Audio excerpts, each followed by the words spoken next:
आंगनबाड़ी में ससुराल। माँ जी देखा आपने, पड़ोस वाली सुनैना कैसे इतरा रही है आजकल। घर में प्ले स्कूल क्या खोल दिया, खुद को हेड मास्टर नहीं समझने लगी है। आजकल कॉलोनी में लोगों से बातचीत करने का स्टाइल ही बदल गया उसका। तो कॉटन की एलिगेंट साड़ियां पहनकर, हाथ में घड़ी बांधकर 24 घंटे प्रिंसिपल वाले गेटअप में रहती है। अरे रहने देना, 5-7 बच्चों ने एडमिशन क्या ले लिया उसके यहाँ, ये प्रिंसिपल थोड़ी ना हो जाएगी। मैं सब जानती हूँ कितने पानी में है ये सब। अभी देखना, अगले महीने से नए सेशन में एडमिशन होंगे ना, सारे बच्चे स्कूल में एडमिशन ले लेंगे और ये खाली झुनझुना पिटेगी बैठकर। हाँ माँ जी, पता नहीं उनके घर एडमिशन कराने वाले भी कौन है जो किसी के यहाँ भी अपने बच्चों को पढ़ने के लिए भेज देते हैं। उसके तो खुद के बच्चे नहीं है, वो किसी के बच्चों को क्या संभालेगी।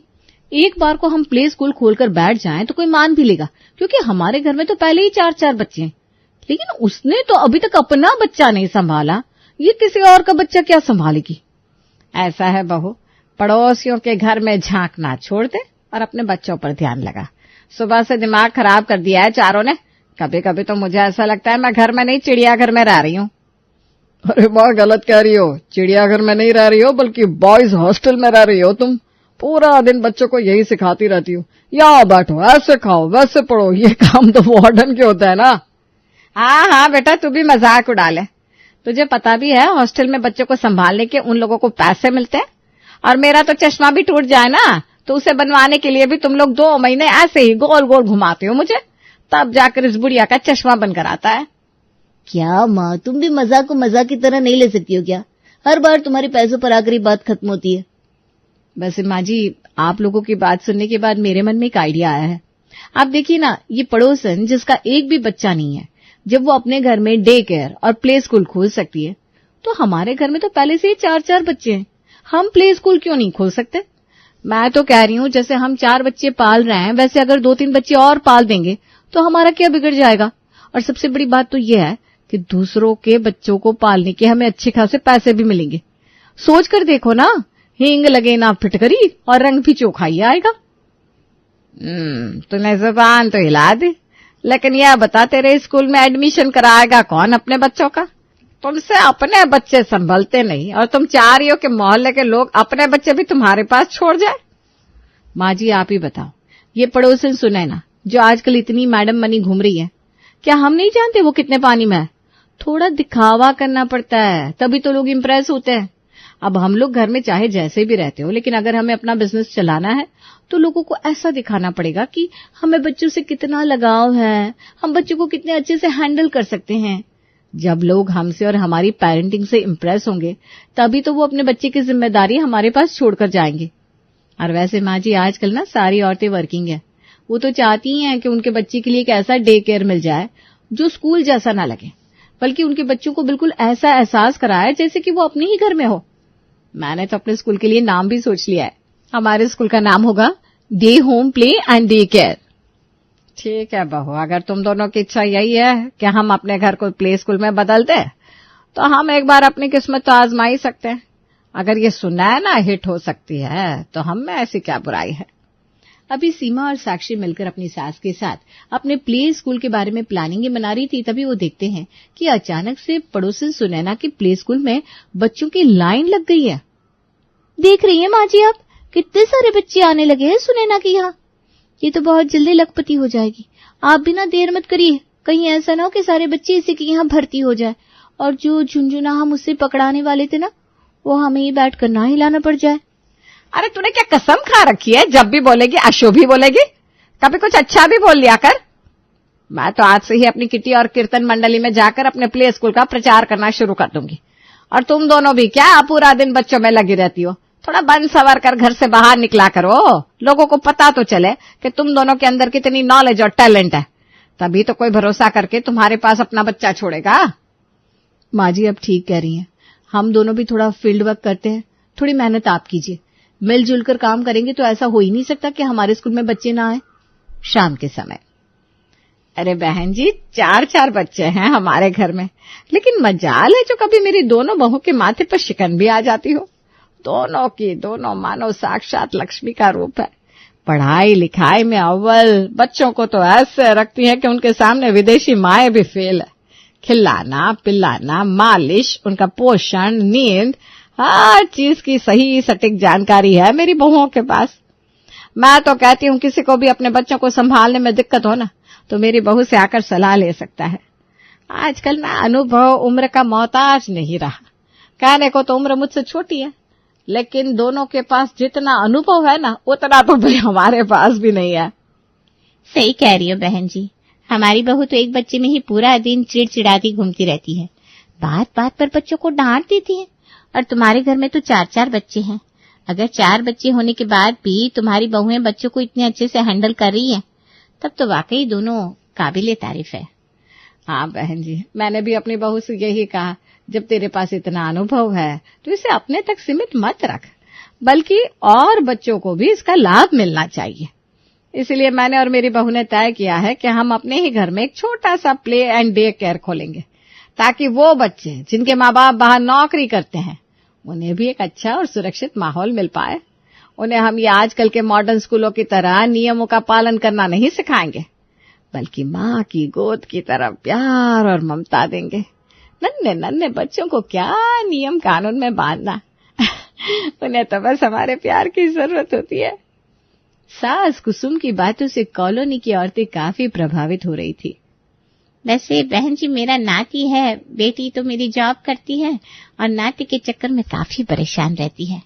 कुछ दिन बच्चों को मेरे पास छोड़ दिया तो कुछ दिन अपनी सास के पास।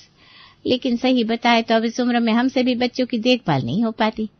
अगर आपकी बहू को डे केयर खोलना ही है तो आप सबसे पहले एडमिशन मेरी नाती का ही लीजिए। मुझे पूरा भरोसा है कि आप लोग उसका अपने बच्चों की तरह ही ख्याल रखेंगे। अरे बहन जी, आप बिल्कुल चिंता मत करिए। जैसे हमारे घर के बच्चे हैं ना, उसमें और आपके गुड्डू में कभी कोई अंतर नहीं करेंगे हम लोग। और आपकी तसल्ली के लिए एक बात बताऊं, हमने बच्चों को संभालने के लिए कोई स्टाफ भी नहीं रखा, बल्कि हम तीनों सास बहू मिलकर अपने हाथों से ही बच्चों की देखभाल करेंगे। तीनों सास बहू थोड़ी साड़ी वगैरह पहनकर टीचरों की तरह गंभीर चेहरा बनाकर कॉलोनी में निकलती और बाहर औरतों से बातें करके उन्हें प्रभावित करने की कोशिश करती। तीनों सास बहू की मेहनत रंग ला रही थी और एक एक करके 4-5 बच्चों ने उनके प्ले स्कूल में एडमिशन भी ले लिया था पहला दिन। माँ जी, पिछले आधे घंटे से आपकी सहेली का नाती गुड्डू रोता ही जा रहा है। इसका रोना सुनकर अब तो मुझे चक्कर आने लगा है। कुछ करिए ना, चुप कराइए ना इसे। अरे मैं क्या करूं? अब क्या मैं इसे दीवारों पर जोकरों की तरह चल कर दिखाऊं तब चुप होगा ये? इतना कुछ तो कर लिया इसके लिए, टॉफी चॉकलेट खिलौने सब का ढेर लगा दिया इसके सामने, लेकिन ये तो चुप होने का नाम ही नहीं ले रहा। गुड्डू को रोता देख प्ले स्कूल में आए हुए बाकी बच्चे भी एक एक करके रोने लगते हैं और कुछ ही देर में वहां पर भयानक रोना पीटना मच जाता है। प्ले स्कूल के बच्चों को रोते देखकर सीमा और साक्षी के बच्चे भी रोने लगते हैं। इतने सारे बच्चों को एक साथ गला फाड़ फाड़ कर रोते देख तीनों सास बहू का सर घूमने लगता है। अरे माँ जी, ये तो सारे के सारे एक साथ रोने लगे। समझ में नहीं आ रहा किसको चुप कराऊं। एक चुप होता है इतने में दूसरे को देखकर फिर से रोने लगता है। खरबूजे को देखकर खरबूजा रंग बदलता है, ये तो सुना था, लेकिन बच्चों को देखकर बच्चे रोना शुरू कर देते हैं, ये पहली बार देख रही हूँ। अगर ये लोग इसी तरह रोते रहे ना माँ जी, तो पैसा तो बाद में कमाएंगे, पहले पागल खाने में भर्ती जरूर हो जाएंगे। अरे बेटा, अभी पहला दिन है ना, धीरे धीरे बच्चे सब सीख जाते हैं। 2-4 दिन का समय तो लगेगा ना उन्हें नई जगह पर एडजस्ट करने में। अच्छा तुम ऐसा करो, इन सबको कुछ खाने के लिए दे दो जिससे इनका मन बहल जाए। माँ जी, आजकल के बच्चों को किंडर जॉय बहुत पसंद है, आप कहे तो वही ट्राई करो। अरे अंडर कंडर जो मन करे दे दे, लेकिन इनका मुंह बंद करवा बंदरों का। साक्षी सभी बच्चों को लाकर एक एक किंडर जॉय पकड़ा देती है और किंडर जॉय देखकर वाकई सारे बच्चे चुप हो जाते हैं। सासू माँ ने तो कह दिया था सारे बच्चों को किंडर जॉय पकड़ा दे, लेकिन उन्हें अभी ये पता नहीं था कि किंडर जॉय कितने की आती है और उन्होंने बच्चों को गलत चीज का लालच दे दिया है। अब तो बच्चे जानबूझकर हर रोज घर में घुसते ही रोना चालू कर देते और जब तक किंडर जॉय ना मिल जाए रोना बंद ही नहीं करते, जिसकी वजह से उनका रोजाना अच्छा खासा खर्च हो रहा था। मैडम, सुसु लगी है। ए बहू, जैसे सुसु करा ला। बहू बच्ची को फ्रेश करवाने ले जाती है। अभी 10 मिनट बीते होंगे कि वो एक बार फिर आकर साक्षी के सामने खड़ा हो जाता है। मैडम, पॉटी लगी है। मम्मी जी, इससे तो पॉटी आई है। अरे मम्मी जी क्या करिए, बच्चे हैं, सड़क पर जाएंगे क्या? जा करवा ला। मुझसे नहीं हो पाएगा मम्मी जी। अच्छा बेटा, और जब पैसे लेने की बारी आएगी इनके माँ बाप से, वो काम तू अच्छे से कर लेगी है? जाती है या आज का पूरा काम तुझसे करवाऊं घर का? जा रही हूँ ना मम्मी जी, अब बात बात पर धमकी क्यों देने लगती हैं? बेचारी साक्षी मन मारकर बच्चे को ले जाती है और उसको सुसु पॉटी कराने के बाद वापस ले आती है। एक को वॉशरूम जाते देख एक एक करके सारे बच्चे कभी सुसु, कभी पॉटी, कभी पानी के लिए साक्षी के पास लाइन बनाकर आने लगते हैं। एक बच्चा जाता नहीं कि दूसरा चला आता है, पॉटी पॉटी चिल्लाता हुआ। मैं सबकी डायरी में नोट लिखने वाली हूँ, कल से अपने बच्चों को घर से सुसु पॉटी कराकर भेजा करे। अरे 2 साल के बच्चे हैं, कैसे करा के भेजा करे? अब उनको आएगी तभी तो करेंगे ना। तू ज्यादा दिमाग मत चला, वरना कहीं ऐसा ना हो कल से बच्चे आने ही बंद हो जाए। माँ जी देख रही हैं आप, ये तीनों बच्चे पिछले 15 मिनट से सोफे पर कूदे जा रहे। कितनी बार समझाया लेकिन सुनने का नाम ही नहीं ले रहे। मैं क्या बताऊं, और वो गुड्डू तो जब से आया है तब से मेरे बेड पर कूद रहा है, और उसके गले में तो देख कैसा लग रहा है जैसे लाउड स्पीकर फीट है। बिना किसी बात के चिल्लाता ही जा रहा है, चुप होने का नाम ही नहीं ले रहा। मैडम भूख लगी है। मुझे भी। अभी बाकी बच्चे भूख भूख चिल्ला रहे थे कि हॉल में से एक जोरदार आवाज सुनाई देती है, जिसे सुनकर सभी दौड़ते हुए हॉल में पहुंचते हैं। देखते हैं एक 3 साल का बच्चा कांच के टेबल पर पूरी ताकत से कूद गया है, जिसके कारण टेबल का कांच 2 टुकड़ों में टूट गया है। हे भगवान, तुम दोनों या थोड़े से बच्चे भी नहीं संभाल सकती हो? अरे कम से कम एक तो बच्चों के आसपास रहा करो। माँ जी हम तो बच्चों के आसपास ही है, लेकिन ये बच्चे एक जगह बैठे तब ना, कोई बेडरूम में कूद रहा है, कोई हॉल में, कोई सोफा पर, कोई किसी टेबल पर ट्रम्पोलिन बनाकर कूद रहा है। किस किस को देखे, उनके साथ हमारे बच्चे भी ऐसी ही हरकत कर रहे हैं जैसे वो हमें पहचानते ही नहीं। कितना भी रोक लूं मेरी बात को एक कान से सुनकर दूसरे कान से बाहर निकाल देते हैं। इसी हुड़दंग में कब स्कूल का समय बीत गया उन तीनों को पता भी नहीं चला।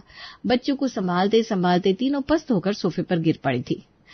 ऐसा है बेटा, बच्चे घर का जो हाल करके गए ना, इसे फटाफट सही करो। तुम जानती हो ना, मुझे इस तरह से अस्त व्यस्त पड़ा हुआ घर बिल्कुल पसंद नहीं। अरे माँ जी कुछ तो तरस खाइए हम पर, आपने तो कुछ किया भी नहीं तब भी आपको थकान हो गई।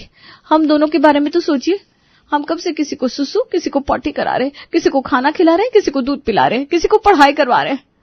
शरीर से बस आत्मा अलग होनी बाकी रह गई है, बाकी तो थकान से हमारा हाल बेहाल हो चुका है। अरे पहली बार बच्चों को संभाल रही हो क्या? अपने 4 नहीं संभाल रही हो इतने सालों से? क्या फर्क पड़ गया अगर 2-4 बच्चे और देख लिए तुमने तो? ज्यादा तिल का ताड़ बनाने की जरूरत नहीं है। जाओ फटाफट काम में लग जाओ और गर्मा गर्म खाना बनाकर खिलाओ, बड़ी तेज भूख लगी है। सास की बात सुनकर बेचारी दोनों बहुएं मन मारकर एक बार फिर से काम में जुट जाती हैं और सबसे पहले घर का हुलिया ठीक करती हैं, क्योंकि प्ले स्कूल के बच्चों ने पूरे घर का ऐसा हाल कर दिया था जैसे अभी अभी यहाँ से कोई तूफान गुजर कर गया हो। भाभी, अगर इतना काम हर रोज करेंगे ना तो हम लोग पागल हो जाएंगे। माँ जी को तो कोई फर्क नहीं पड़ने वाला, हम स्कूल खोले या कॉलेज, घर के काम तो वो हमसे ही करवाएंगी। हमें कोई बीच का रास्ता निकालना होगा। अगले दिन देखो भाभी, सबसे आसान तरीका है कि बच्चों को टीवी मोबाइल में एंगेज कर देते हैं। जितनी देर ये लोग शांति से बैठकर मोबाइल टीवी देखेंगे उतनी देर में हम लोग घर का काम निपटा देंगे, घर भी साफ सुथरा रहेगा और एक तीर से 2 निशाने भी लग जाएंगे। दोनों बहुओं ने आज नई ट्रिक अपनाई थी। बच्चों को खिलौनों की बजाय मोबाइल और टीवी पकड़ा दिया था और दोनों आराम से घर की साफ सफाई और बाकी कामों में जुट गई थी। आज ना तो बच्चों को प्यास लग रही थी, ना किसी को सुसु पॉटी आ रही थी, यहाँ तक कि किसी को भूख भी नहीं लगी। अचानक से घर की घंटी बजती है और दूसरे मोहल्ले में रहने वाली कुकरेजा आंटी घर के अंदर दाखिल होती हैं। कुकरेजा आंटी देखती हैं कि प्ले स्कूल के सारे बच्चे मोबाइल, टीवी और टैबलेट देख रहे हैं। अरे आओ आओ बहन आओ, बड़ी बहू जाओ जल्दी से काकी के लिए 1 कप चाय बनाकर लाओ। कहने को तो कुकरेजा आंटी हालचाल लेने आई थी, लेकिन उन्होंने घर का पूरा जायजा ले लिया था और अगले दिन उन्होंने घर पर पढ़ने आ रहे प्ले स्कूल के सारे बच्चों के पेरेंट्स में ये बात पहुंचा दी थी कि प्ले स्कूल में उनके बच्चे कुछ सीख नहीं रहे, बल्कि मोबाइल और टीवी देखकर टाइम पास कर रहे हैं। इसके बाद उनके पास शुरू हो जाती है कंप्लेंट्स आनी। बहुत स्मार्ट बन रही थी ना तू, बच्चों को मोबाइल पकड़ाकर घर के काम निपटा लोगे। हो गया ना सारा इंप्रेशन खराब। उस कुकरेजा ने पूरे मोहल्ले में पर्चे बांट दिए हमारे नाम के। अब हमको मेहनत से इस इमेज को साफ करना पड़ेगा। खबरदार जो आज के बाद मोबाइल, टीवी और टैबलेट का किसी ने नाम भी लिया। मम्मा मोबाइल दो ना। तुमने सुना ना, दादी ने मना किया है, मोबाइल किसी बच्चे को नहीं मिलेगा। अरे मम्मा, मैं कोई आपके स्कूल में पढ़ने थोड़ी ना आया हूँ, मैं आपका बेटा हूँ। थोड़ी देर के लिए दे दो प्लीज, मैं बिल्कुल शोर नहीं करूंगा। बेटे के बार बार कहने पर साक्षी तंग आकर अपना मोबाइल उसे दे देती है और अलग कमरे में बिठा देती है। तभी एक 2.5 साल का बच्चा वहां पहुंच जाता है। वो साक्षी के बेटे से मोबाइल छीनने की कोशिश करता है और जब उसे मोबाइल नहीं मिलता तो गुस्से में मोबाइल को जमीन पर पटक देता है। हे राम, मेरा 60,000 का मोबाइल चकनाचूर कर दिया। इतना तो हम 4 महीने में भी नहीं कमा पाएंगे जितना 2 दिन में नुकसान हो गया मेरा। पहले वो टेबल और अब मेरा मोबाइल। मम्मी जी, ये बच्चे हैं कि क्या है? इनका तो पेट भरने का नाम ही नहीं ले रहा। और आपको क्या जरूरत थी इस बात का प्रचार करने की कि आपकी बहुएं घर में पकाकर खाना भी खुद ही खिलाएंगी? अगर बच्चे घर से टिफिन लेकर आते हैं तो आते ना माँ जी। अरे बेटा, टिफिन तो बाकी स्कूलों में लेकर जाते हैं ना। हम कुछ एक्स्ट्रा फीचर देंगे तभी तो लोग हमारे यहाँ बच्चों का एडमिशन कराएंगे। अरे माँ जी, आपके फीचर के चक्कर में मेरे सारे फीचर फटीचर हो गए। परेशान हो गई हूं मैं पूरा दिन खाना बनाते बनाते और बच्चों को संभालते। सही बताऊं ना, मुझसे नहीं हो पा रहा। इतनी चीख पुकार हल्ला गुल्ला सुनने के बाद पूरा दिन मेरे सर का दर्द है कि ठीक ही नहीं होता। ऊपर से आप भी पूरा दिन बैठकर सिर्फ हुक्म चलाती रहती हो। कभी कहती हो ये लाओ, कभी कहती हो वो लाओ। ऐसा है माँ जी, आप मुझसे ना हाथ जुड़वा लो, अब मुझसे और नहीं हो पाएगा। ठीक ही कह रही हो दीदी, मुझसे भी नहीं हो पाएगा। मुझे भी समझ में आ गया है कि बच्चों को संभालना, प्ले स्कूल खोलना कोई बच्चों का खेल नहीं है। अरे नालायक, एडमिशन लेकर बैठ गई हो और अब दोनों की दोनों हाथ खड़े कर रही हो। ऐसा कहीं होता है क्या? तभी पड़ोसन उनके यहाँ आती है। देखो, मुझे पता है तुमसे ये बच्चे नहीं संभल रहे। तुम्हें क्या लगता था मैं खाली लिपस्टिक लगाकर बैठ जाती हूँ और बच्चे ऐसे ही संभल जाते हैं? देखो, माना कि मेरा कोई बच्चा नहीं है, लेकिन मैं एक ट्रेन टीचर हूँ। बच्चों को संभालने की, पढ़ाने की ट्रेनिंग ली है मैंने। बेशक तुम दोनों दो बच्चों की माँ हो, लेकिन माँ होने में और टीचर होने में फर्क होता है ना। तुम दोनों परेशान मत हो, तुम्हारे यहाँ के सारे बच्चों का एडमिशन मैं अपने स्कूल में कर दूंगी, वो भी फ्री। पड़ोसियों के लिए इतना तो कर ही सकते हैं ना। सुनैना की बात सुनकर दोनों बहुओं को अपनी गलती समझ में आती है और फिर कभी भी आगे से आंगनबाड़ी न खोलने की कसम खा लेती हैं।